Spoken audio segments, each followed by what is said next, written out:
«Эхо Москвы» в Уфе и общественная организация «Берзямлек» представляют рубрику «Говорим по-башкирски». Замок. Йодак. Заклеить замок. Йодакты ябештергәндәр. Заклеить замок. Йодакты ябештергәндәр.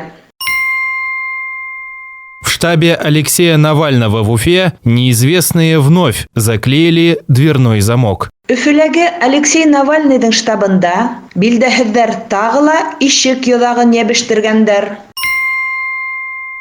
В штабе Алексея Навального в Уфе неизвестные вновь заклеили дверной замок. Өфөләге Алексей Навальныйдың штабында билдәһеҙҙәр тағы ла ишек йоҙағын йәбештергәндәр. «Эхо Москвы» в Уфе и общественная организация «Берзямлек» представляют рубрику «Говорим по-башкирски».